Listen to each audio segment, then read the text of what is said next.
You may have already heard about the important role nonverbals play in our everyday interpersonal communications.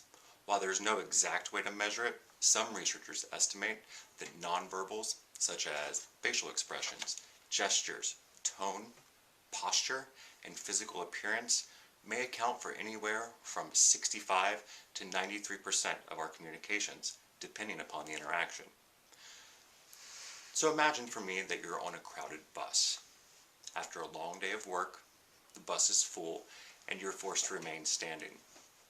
A woman immediately next to you keeps brushing up against you while she talks loudly on her cell phone. A group of teenagers a few feet directly behind you gossips loudly, laughing, making large gestures and moving around.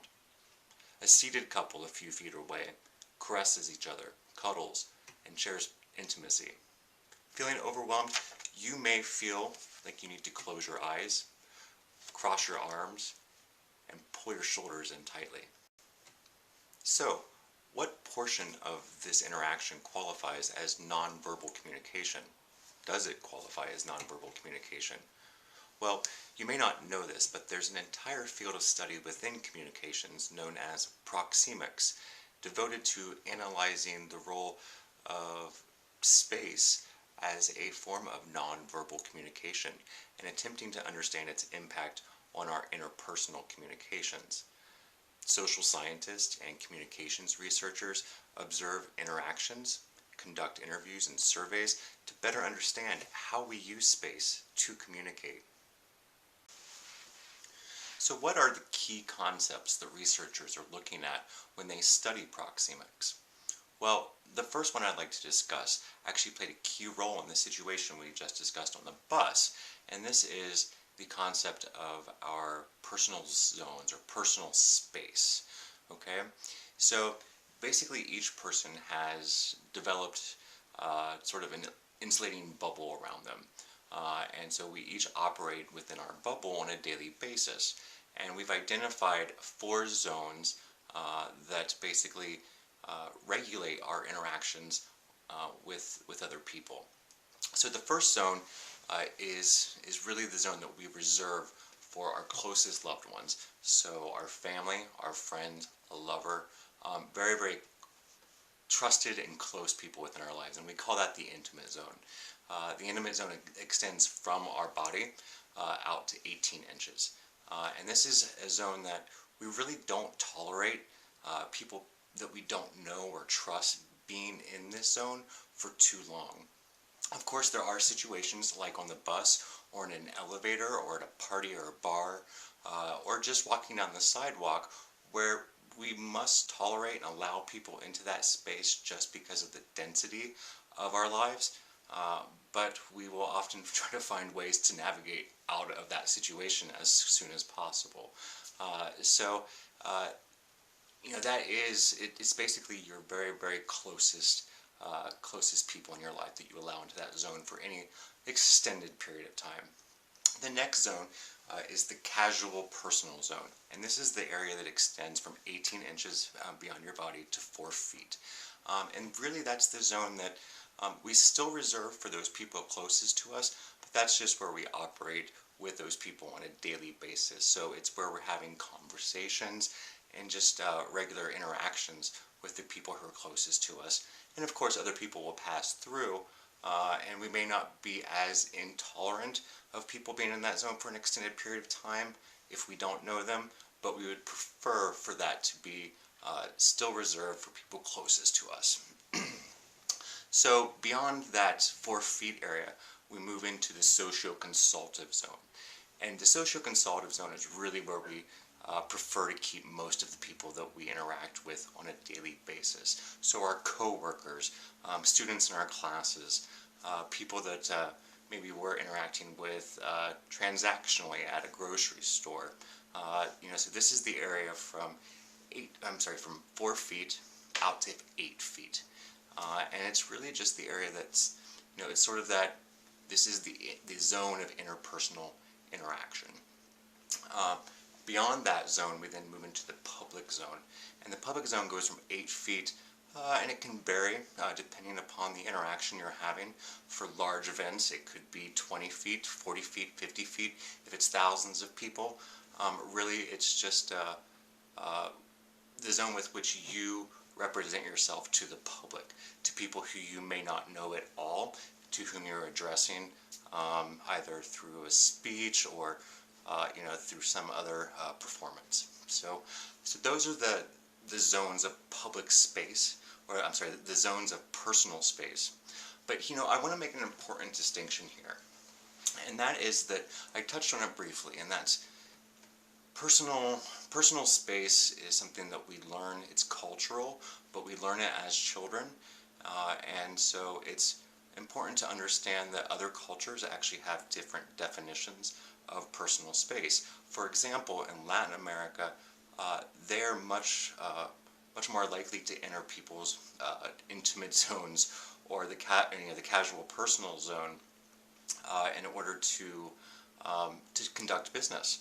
And so we have to be cautious or understanding when doing business with people from other cultures that there's a different expectation that that we may need to allow them into our personal space for a longer period of time in order to accomplish our goals interpersonally. Okay, so the next concept and topic I want to talk about is sort of an extension of our personal space, and that is territoriality.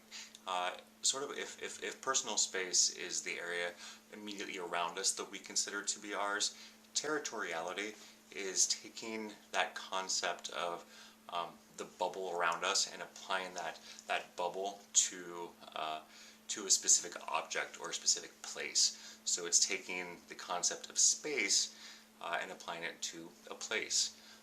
And so there are several different types of territoriality, 6 actually. And the first and most obvious, I think, is primary territoriality. Okay, so this is our main territory, our main home, the thing that we probably identify most as being ours. And there can be several different things that we consider to be ours, but of course your home, possibly your car, or a specific type of furniture or your television, things that are undeniably and that most people would respect as being yours, definitively yours. And then beyond that a bit, we then move to the secondary territory. And these are things that they may not be under your control at all times, but that at large, like the general population or general people would recognize them as being yours in some way. So it may be, there was the example of a booth at a restaurant.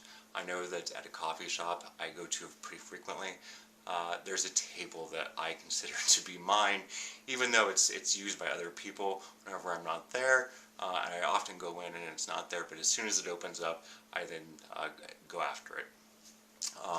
So that is, it's an area that I consider to be mine.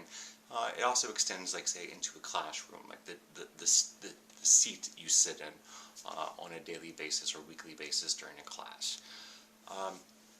Now, we also do have a public territoriality, and this is when you identify a space that is not yours within the public realm, but for instance, every year we'll go to ComFest, which is a big public festival here in Columbus, and it's in a park, which is a public domain, and we have no control or claim over the park, but we do consider, we go in and try to stake our claim for that 3-day period of time, and set up sort of a camp and a tent, and turn it into our home for that period of time. We don't really have any claim to the entire to that location, but we consider it to be ours. And so that sort of takes us into the next 2, which is then looking at home territoriality, which is sort of, it's taking the public domain and turning it into your secondary. or maybe even primary territoriality, but mostly it's going to be turning it into your secondary territoriality, something that you really have no claim or control over, that you are asserting a claim uh, to turn that public that public territory or public land or public property into something that you are identified with. Well, thank you for watching this video on Proxemics, the study of space as it relates to non-verbal communication and interpersonal communication. I hope it's been helpful to learn a little bit more about territoriality and our zones of public or our zones of personal space, and that you'll be able to use this information and improving your interpersonal communication. Thanks.